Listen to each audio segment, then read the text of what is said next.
ઉદ્ગલ તત્વ. આ છ દ્રવ્યમાં મુખ્ય આત્મા, પરંતુ આ એકલા આત્માથી તો ચાલે નહીં. આખા વર્લ્ડમાં જન્મ મરણના ચક્રવાનો વેપાર તો ચાલ્યા જ કરે છે. એ વેપારમાં ચેતન એટલે કે મૂળ આત્મા છે અને શરીર છે. 84 લાખ ફેરામાં બધા ગાંઠના ગળામણો એટલે કે શરીરો હોય. એ કેમનું બને છે? તો કહે માલ સામાન વગર બને જ નહીં ને. પૂતગલ એટલે જીવની હાજરીવાળું શરીર. 84 લાખ ફેરામાં એ કયો માલ સામાન હશે? કનોદાદાશ્રી કહે છે એ બાકીના 5 તત્વો સાથે રહીને બનેલો માલ સામાન છે. એમાં મુખ્ય તત્વ એક જ છે, માલ સામાન બનાવનારું પૂતગલ તત્વ. વેદાંતમાં એને જડ કહે છે. જડ એટલે ચેતન નહીં એ અર્થમાં લે છે. એટલે જે બ્રહ્મ સ્વરૂપ નથી એ બધું જડ કહેવાય, જે આત્મ સ્વરૂપ નથી એ બધું જડ કહેવાય. વેદાંતમાં શરીરને જડ કહે છે. હવે જડ ક્યારે કહેવાય?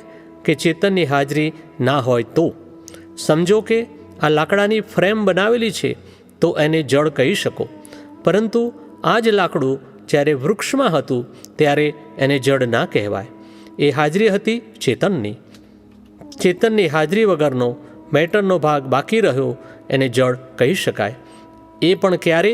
કે એના પર કોઈનો દાવો કે માલિકી ભાવ ના હોય. હવે એમાં મારાપણું, મમત્વ રહ્યું તો એને પૂર્ણ જડ ના કહેવાય. હવે જડ એટલે શું? કે કોઈ જાતની એને ઇફેક્ટ ના હોય. ખરી રીતે આ જગતમાં બધું જ એકે એક ચીજ ઇફેક્ટિવ છે. વેદાંતમાં 5 તત્વો એટલે કે પંચ મહાભૂત કહ્યા છે, એ પણ ઇફેક્ટિવ છે.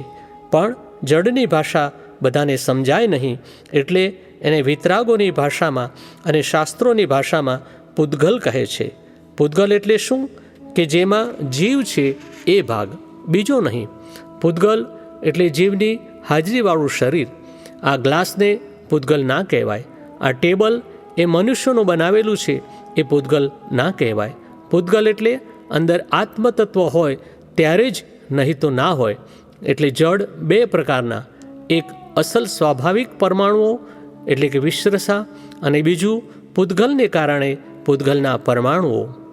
આ જે પંચ મહાભૂત કહે છે ને, એમાં ખરેખર 2 જ તત્વો આવે છે. એમાં એક તત્વ આકાશ અને બાકીના 4 તેજ, વાયુ, પાણી ને પૃથ્વી જે કહે છે ને, એ એક જ તત્વની એટલે કે પૂતગલ તત્વની 4 જુદી જુદી અવસ્થાઓ છે. પણ વેદાંતમાં એને જુદું ગણ્યું છે. તો પૂતગલ એટલે શું? કનુદાદાશ્રી કહે છે પૂતગલ શબ્દ આમ તો જૈન માન્યતા ધરાવનારો કહેવાય છે, પણ હકીકતમાં એ ટેકનિકલ શબ્દ છે. પૂતગલ એટલે પૂરાયેલું, ગલન થઈ રહ્યું છે. પૂતગલ એટલે પૂર વત્તા ગલ. પૂર એટલે પૂરાયેલું, ગલ એટલે ગલન થઈ રહ્યું છે, ખાલી થઈ રહ્યું છે. જે ગલનના પ્રોસેસમાં છે એને પૂતગલ કહેવાય, અને જે પૂરણના પ્રોસેસમાં આવી શકે એને પૂતગલ કહેવાય. જ્યાં પૂરણ થઈ શકે છે એને જ પૂતગલ કહેવાય? કનુદાદાશ્રી કહે છે ના, ગલન થાય છે તેને પૂતગલ કહેવાય. જે ગલનની જગ્યા છે તે પૂરણની જગ્યા છે, અને જે પૂરણની જગ્યા છે તે જ ગલનની જગ્યા છે. જીવ અને ચેતનમાં ફરક શું? કનુદાદાશ્રી કહે છે જીવ કોણ? જીવે છે તે. જીવે છે કોણ? જેને મરવાનું છે તે. જીવ એટલે શું? કે આ શરીર, દેહ તે હું જ છું, એટલે દેહમાં આત્મબુદ્ધિ એ જીવભાવ કહેવાય. જીવભાવ શું? એ જન્મે અને એ મરણ પામે. જીવ એ જીવ ભાવે છે, ચેતન ચેતન ભાવે છે. બંને સાથે છે. જેમ દૂધ અને પાણી બંને સાથે ને સાથે હોય. એમાં પાણીનો ભાગ એ જીવ ભાવ કહેવાય, અને દૂધનો ભાગ એ ચેતન ભાવ કહેવાય. ચેતન એટલે કાયમનો પ્રકાશ. જીવ એટલે પ્રકાશ પામેલો જીવ. પ્રકાશ પામેલો એટલે પ્રકાશવાળો હોય એ. હવે મૂળ પ્રકાશ એના પામેલા પ્રકાશવાળા જીવભાવ સાથે દેહમાંથી નીકળી જાય, એટલે કે જીવમાંથી જીવ નીકળી ચાલ્યો જાય તો પડી રહેલો દેહ જીવ ના કહેવાય. ચાલી ગયેલો જીવ ખરો, પણ એ ચેતન સાથે જ જાય, ચેતનની હાજરી વગર જીવ હોય જ નહીં કોઈ દિવસ. ચેતનની સાથે ને સાથે જ જીવ હોય તો જ એ જીવ કહેવાય, નહીં તો જીવ ના કહેવાય. અને ચેતન હાજર ના હોય તો એને જળ કહ્યું, એને પૂતગલ પણ ના કહેવાય. પૂતગલ પરમાણુ સ્કંદ સ્વરૂપે હોય. પૂતગલ તત્વ કેવી રીતે કહ્યું? કે એના પરમાણુના સ્વભાવથી કહ્યું. પૂતગલ શું છે? તો કે એ એના દ્રવ્ય સ્વરૂપમાં, પરપેચ્યુઅલ સ્વરૂપમાં એ પરમાણુ સ્વરૂપે છે. શું કહ્યું? પરમાણુ સ્વરૂપે. કનુદાદાશ્રી કહે છે, પરમ અણુ એટલે એનું જે સૂક્ષ્મમાં સૂક્ષ્મ સ્વરૂપ કે જેનાથી વધારે નાનું ના હોઈ શકે, એ છેલ્લામાં છેલ્લો. પૂતગલ પરમાણુ સ્વરૂપે તો કોઈને પામી શકાય એવું નથી, પરંતુ એ પૂતગલ પરમાણુઓના સ્કંદ સ્વરૂપે, પૂતગલ સ્કંદ સ્વરૂપે આખા વિશ્વમાં બધે વ્યાપ્ત છે. આ પૂતગલ સ્કંદ પરમાણુઓ માનવને દ્રશ્ય અને ગ્રાહ્ય થઈ શકે એવા નથી, સિવાય કે દ્રષ્ટિ તે પણ સીધા પૂતગલ સ્કંદો તો કોઈને નહીં જોઈ શકાય. આ કાળમાં પરમાણુની ભાષા નહીં ચાલે, સમજવા જશો તો કોઈ સમજી નહીં શકે, એટલે સ્કંદની ભાષામાં કહી શકાય. સ્કંદની ભાષામાં મન, વાણી ને કાયા સ્વરૂપનું પૂતગલ અને પૂતગલના સ્કંદો સ્વરૂપ આ શરીર છે. પરમાણુ કોઈના વશની વાત નથી, સિવાય કે કેવડી કે તીર્થંકર ભગવંત ગમ્ય. એટલે પરમાણુ એ વ્યવહારમાં, વ્યવહારની ભાષામાં લાવી શકાય એવો શબ્દ નથી. આજે સાયન્સની ભાષામાં પરમાણુ, એટમ અને અણુ, મોલેક્યુલ શબ્દો વપરાય છે અને વિતરાગ વિજ્ઞાનમાં અણુ પરમાણુ શબ્દ વપરાય છે. એ બેમાં શું ફેર છે? કનુદાદાશ્રી કહે છે, અણુ પરમાણુની વાત તો બહુ ઝીણી છે. આત્મા છે અને પરમાણુ છે. આ સીધી સાદી ભાષામાં પણ પરમાણુ શબ્દ આ જગતમાં કોઈ સમજી નહીં શકે, એટલે એની જગ્યાએ અણુ શબ્દ બોલવો પડે, એટલે અણુની ભાષામાં વાત કરવી પડે. આટલું મોટું જગત, વિજ્ઞાન ને એ બધું છે, એ અણુને વધારે સમજે છે. વિતરાગ વિજ્ઞાનમાં જે પરમાણુ શબ્દ વપરાય છે તે અલ્ટિમેટ એટલે કે અંતિમ એટમ માટે વપરાય છે, કે જે એટમનું આજે કોઈ પણ પ્રકારે વધુ વિભાજન થઈ શકે તેમ નથી. પરંતુ મનુષ્યને એ દ્રષ્ટિગોચર ના હોઈ શકે. મનુષ્યો પરમાણુ ને એટમની વાત કરે છે, એ સાયન્સના શબ્દકોશમાં આ પરમાણુ સમજી પણ નહીં શકે, કારણ કે કોઈ પણ મનુષ્ય એને જોઈ શકવાની શક્તિ ધરાવતો નથી, સિવાય કે છેલ્લું અંતિમ મનુષ્ય શરીર કે જેમાં જોવા જાણવાની સંપૂર્ણતા પ્રાપ્ત થયેલી હોય, અર્થાંત કેવળ જ્ઞાન થયેલું હોય. મહાવીર ભગવાનથી, ઋષભદેવ દાદાથી જે પરમાણુનું વિજ્ઞાન ખુલ્લું થયેલું, એ આ પાંચમા આરાને હિસાબે આજના યુગમાં આપણા બધા માટે બહુ સરળ અને સુંદર રીતે દાદા ભગવાને ખુલ્લું કર્યું છે. પરમાણુ અને પૂતગલમાં શું ડિફરન્સ છે? કનુદાદાશ્રી કહે છે, પૂતગલ એટલે શું? કે કેટલાય અસંખ્ય પરમાણુઓનું આખું ભેળાપણે હોવાપણું. એ પૂતગલ હોય નહીં, અને આ 84 લાખ યોની છે એનું પ્રમાણ પણ ના હોઈ શકે, અને આ 4 ગતિના પ્રમાણ પણ ના હોઈ શકે. એ પરમાણુઓનું સ્કંદ સ્વરૂપ પૂતગલ, જેને પરમાણુ કહેવાય છે, એ એટલા બધા સૂક્ષ્મ છે કે આજનું વિજ્ઞાન એને સમજી ના શકે. પરમાણુ અને પૂતગલમાં શું ડિફરન્સ છે? કનુદાદાશ્રી કહે છે, પૂતગલ એટલે શું? કે કેટલાય અસંખ્ય પરમાણુઓનું આખું ભેળાપણે હોવાપણું. એ પૂતગલ હોય નહીં, અને આ 84 લાખ યોની છે એનું પ્રમાણ પણ ના હોઈ શકે, અને આ 4 ગતિના પ્રમાણ પણ ના હોઈ શકે. એ પરમાણુઓનું સ્કંદ સ્વરૂપ પૂતગલ, જેને પરમાણુ કહેવાય છે, એ એટલા બધા સૂક્ષ્મ છે કે આજનું વિજ્ઞાન એને સમજી ના શકે. પરમાણુઓનું સ્કંદ સ્વરૂપ પૂતગલ?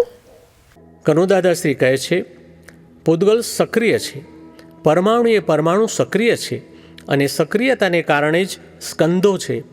પૂતગલના ઘણા પરમાણુઓ ભેગા થાય ત્યારે એક સ્કંદ થાય છે. એ સ્કંદ એ મોલેક્યુલર સ્કંદો હોય છે. પરમાણુઓના જે ગુણો છે તે સ્કંદમાં ફંક્શનલ એટલે કે કાર્યાત્મક થાય છે.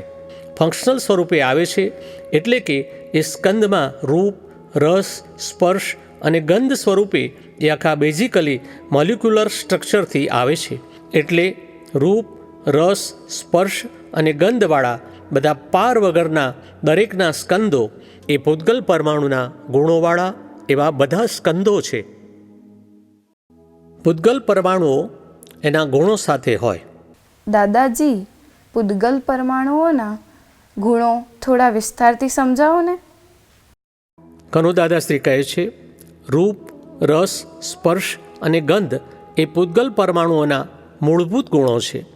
રૂપ એટલે એમાં રંગ એટલે કે વર્ણ, નામ, આકાર બધું આવી જાય.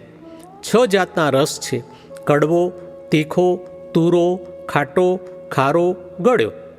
તે ભારેમાં ભારે ગળ્યો, એનાથી ઓછો ખારો, પછી ખાટો, પછી તુરો, તીખો અને કડવો. હલકામાં હલકો કડવો રસ જટ લઈને પચી જાય. સ્પર્શ 8 જાતના છે: હલકું ભારે, સુંવાળું ખરબચડું, ગરમ ઠંડુ, ચીકણું લુખ્ખું, આવા 4 જોડિયા છે. ગંધ 2 જાતની છે: સુગંધ અને દુર્ગંધ. હવે રૂપના પ્રકારના પરમાણુઓ ભેગા હોય તે રૂપસ્કંદ, રસના બધા પરમાણુઓ ભેગા હોય તે રસસ્કંદ. તેવી રીતે સ્પર્શવાળા સ્કંદ અને ગંધવાળા સ્કંદ હોય છે. રૂપ અને રસના કારણે આ 4 ગતિમાં જીવોનું ફોર્મમાં હોવાપણું છે, અસ્તિત્વપણું છે. જ્યારે ગંધ અને સ્પર્શ એના ઇવોલ્યુશન એટલે કે ઉત્ક્રાંતિનું વિકાસપણું છે. પૂતગલ પરમાણુ સ્કંદો જે છે એ એના અસલ સ્વભાવમાં રૂપથી, રસથી, ગંધથી અને સ્પર્શથી મિશ્રણ સ્વરૂપે ડ્યુઆલિટીવાળા એટલે કે દ્વંદ્વવાળા છે. એ સિક્કાની 2 બાજુ છે ત્યારે તો આ સંસાર અને એનું સ્વરૂપ છે. એટલે એ મૂળભૂત ગુણો છે, માટે તો એમાં પૂરણ થાય છે, પરંતુ ચેતનની હાજરીમાં થાય છે એટલો જ ફરક છે. ચેતનની હાજરી વગર એ પૂતગલની કરામત શક્ય જ નથી. ચેતનની હાજરીમાં ચેતનના અસ્તિત્વનું ભાન નથી. એટલે વિભાવ એટલે સ્વભાવવાળું પૂતગલ. રૂપ, રસ, સ્પર્શ અને ગંધ પોતાના મૂળ સ્વભાવ, પરંતુ એ સ્વભાવ વિભાવમાં પરિણમી જાય છે, લુબ્ધતામાં પરિણમી જાય છે. એ રૂપ, રસ પ્રમાણે, સ્પર્શ પ્રમાણે અને ગંધ પ્રમાણે આ 4 પ્રકાર. એ શાસ્ત્રોમાં જુદા જુદા શબ્દોથી બધું કહ્યું હોય, પણ બેઝિક આ 4 છે. વેદાંતમાં પણ આનું આ જ છે.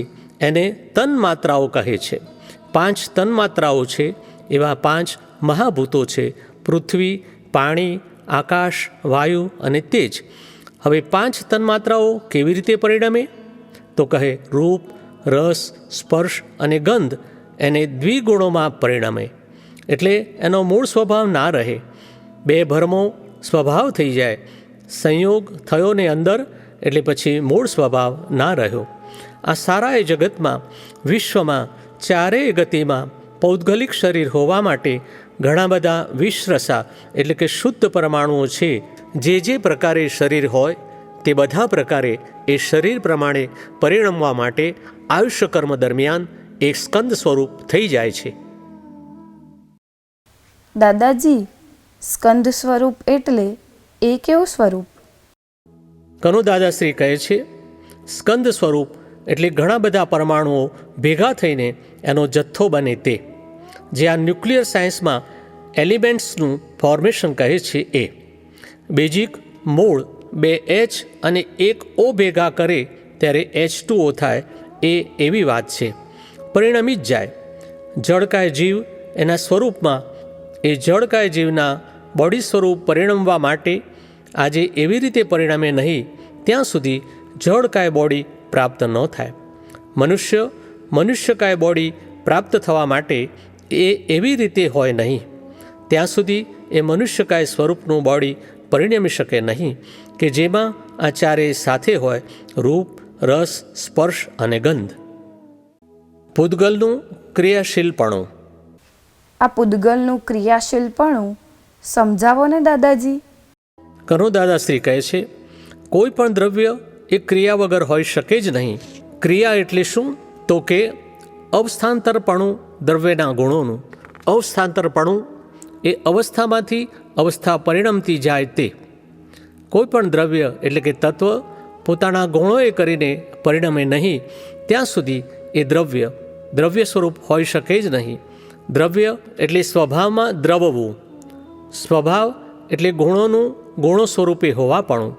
દરેક દ્રવ્ય પોતાના નિજ સ્વભાવને જ ભજે છે. હવે પૂતગલનો સ્વભાવ શું? તો કહે સતત ક્રિયાશીલ છે. ગંધવાળા પૂતગલ હોય તો ગંધમાં ક્રિયાશીલ, સુગંધવાળા હોય તો સુગંધમાં, બધા જાત જાતના એ પ્રમાણે હોય. પૂતગલ સ્વભાવથી જ ક્રિયાશીલ છે. આત્મા નીકળી ગયા પછી દેહ પડી રહે છે તે કંઈ એમને એમ નથી પડી રહેતો. દેહ ક્રિયાશીલ છે, પરંતુ આત્મા અંદર હાજર હતો ને આ હાલતું ચાલતું બોલતું હતું. એવી રીતે ક્રિયાશીલ ના કહેવાય. આ લાકડું થડમાંથી કપાયું, લીલાશ જતી રહે ને સુકાઈ જાય, પછી એ પડ્યું કોહમાતું સડતું જાય, કારણ કે ક્રિયાશીલ છે. પૂતગલનું ક્રિયાશીલપણું તો કોઈને સમજાવી શકાય જ નહીં ને. એ તો સ્વભાવથી સક્રિય અને આત્મા સ્વભાવથી અક્રિય, અર્થાત પર સ્વભાવની અપેક્ષાએ. એટલે આત્માનું અક્રિયપણું ને પૂતગલનું સક્રિયપણું સમજાવવું સહેલું નથી. આત્મા પૂતગલની ક્રિયાઓમાં અક્રિય છે અને સ્વભાવની ક્રિયાથી સક્રિય છે.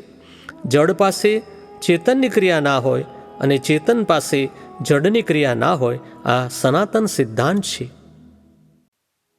સક્રિય અને ક્રિયાશીલમાં ફેર શું? કરુણદાદાશ્રી કહે છે, સક્રિય એટલે ઇનેટ નેચર ઓફ તત્વ, એટલે કે તત્વનો જન્મજાત સ્વભાવ, અને ક્રિયાશીલ એટલે એક્સટેન્ડેડ એફર્ટ ઓફ તત્વ, એટલે કે તત્વનો વિસ્તરેલો પ્રયત્ન. એ ઇનેટ એટલે કે જન્મજાત નથી. ચેતન તત્વની સક્રિયતા એટલે જ્ઞાયક સ્વભાવ અને ક્રિયાશીલતા એટલે જ્ઞાન ક્રિયા અને દર્શન ક્રિયા. પૂતગલ સ્વભાવથી જ ક્રિયાશીલ છે. એ ક્રિયા સ્વરૂપ જ છે. એને સતત અંદર ક્રિયા થયા જ કરે. એ કાયમનું ક્રિયા સ્વરૂપે હોય, એટલે કે એના સ્વભાવથી ફેરફાર સ્વરૂપે.